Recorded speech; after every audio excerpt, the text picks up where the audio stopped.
Hello बच्चों। गुरु मंत्रा 9, गुरु मंत्रा series का गुरु मंत्रा 9। आज का बच्चों गुरु मंत्रा ऑप्टिक्स से है। ऑप्टिक्स से एक बड़ी अच्छी सी ट्रिक बनाई गई है।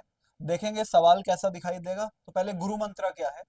गुरु मंत्रा ये है apparent depth from the upper surface. ठीक है, apparent depth from the upper surface. Formula ध्यान रख लो। d1/n1 d2/n2 d3/n3 and so on. d1 n1 d2 n2 मतलब आभासी गहराई का सूत्र है। ऊपर से जो आभासी गहराई दिखाई देती है d1/n1 d2/n2 d3/n3। अब कैसे, सवालों से चेक करते हैं। जैसे मान लीजिए फर्स्ट क्वेश्चन आपके पास आया है। एक टैंक दिखाया गया है। इसके अंदर तीन हिस्से हैं। यहाँ पे ग्लिसरीन है, यहाँ पे ऑयल है, यहाँ पे वाटर है, यहाँ बॉटम पे कुछ है। यहाँ बॉटम पे कोई ऑब्जेक्ट है। तो आपको पूछ रहे हैं कि यहाँ कोई ऑब्जर्वर अगर बैठा है तो उसको ये कितना ऊपर उठा हुआ दिखाई देगा। What will be the apparent depth. तो ऐसे सवालों को पैटर्न से करने के लिए हमें काफी समय लगता है कि हम पहले 4/3 से 3/2 जाएंगे, फिर 3/2 से 2 जाएंगे, फिर 2 से 1 जाएंगे, तीन इक्वेशन बनाएंगे। लेकिन ये जो गुरु मंत्र आप देख रहे हो, ये वाला, इससे सीधा सीधा आपकी अपेरेंट डेप्थ यानी आभासी गहराई निकल के आएगी जो इस क्वेश्चन में पूछी गई है। तो सीधा सीधा। अब D1 क्या है, N1 क्या है। तो ये जो 4 सेंटीमीटर है इसको D1 मान लो, इस रिफ्रैक्टिव इंडेक्स को N1 मान लो, इसको D2 मान लो, इसको N2 मान लो, इसको D3 मान लो, इसको N3 मान लो। बस हो गया। उल्टा भी मान सकते हो। आपका फॉर्मूला अब लगाना है सीधा सीधा।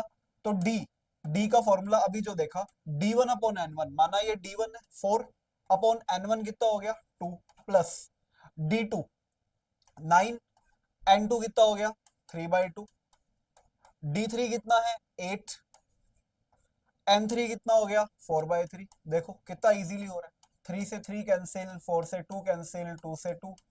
तो 2 प्लस 6 प्लस 6 क्या आ गया, 6 और 6 12 और 2 14 सेंटीमीटर। कितनी जल्दी आंसर आ गया, कितना आसानी से आ गया। नहीं तो ए से बी जाते, बी से सी। तो ये गुरु मंत्रा का कमाल। D1/n1 यानी 4/2, 9 इंटू 2/3। ठीक है, मतलब 9/3/2, 8/4/3। तो 2 और 6 8 और 6 14। डन, खत्म। अगला देखें, आ जाओ। ऐसे एक सवाल और आपके पास। इसमें लैंग्वेज है, डायग्राम नहीं दिया। 2H का टोटल है, कंटेनर बना लिया मैंने। कहते हैं 2H का कंटेनर है, बना लो। आधा भरा हुआ है 2√2 से और आधा भरा हुआ है √2 से। आधा मतलब H। H फील्ड है किसी एक से और H फील्ड है किसी एक से। अब आप डायग्राम भी मत बनाओ, इसमें सीधा ध्यान रख लो। अगर इसको D1 मान रहे हो तो इसके साथ एक N1 मान लो। N1 कितना मान लोगे तुम लोग, N1 मान लो √2, क्योंकि जो रेयरर होता है ऊपर आ जाता है। इसको अगर D2 मान रहे हो तो N2 कितना मान लोगे, N2 मान लोगे 2√2।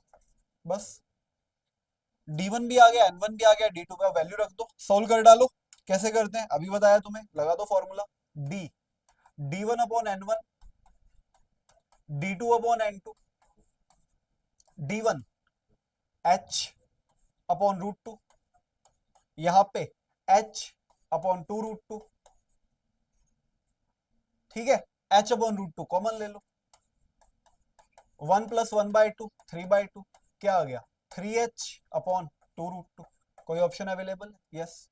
ये देखो यहाँ पे 3H/2√2 आया और ऑप्शन में 3H/4 दिया। थोड़ा मैथ्स करी गई है, क्या करा गया, √2 का मल्टीप्लाई और √2 का डिवाइड किया गया। तो आपका आंसर तो आ जाएगा, पर थोड़ा मैच करना पड़ेगा। तो 2 इंटू 2 4, तो 3H√2/4। ये चीज एक्स्ट्रा इसमें करी गई है, इसलिए आंसर मैच हो जाएगा। ये पैटर्न सिंपल, D1/n1 D2/n2।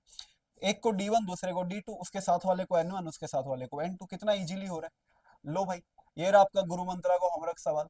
दो रिफ्रैक्टिव इंडेक्स दे रखे हैं, 8/5 3/2, 6 सेंटीमीटर 6 सेंटीमीटर। अब तुम्हें बताना है D1 N1 D2 N2 solve करना और अल्फा की वैल्यू मुझे कमेंट बॉक्स में बताना। ठीक है, मिलूंगा बहुत ही जल्दी आपसे मैं अगले गुरु मंत्र में, गुरु मंत्र 10 में। चैनल के साथ जुड़े रहो, पुराने गुरु मंत्र देखो, नीट में बहुत हेल्प होने वाली है। मिलते हैं आपसे अगली वीडियो।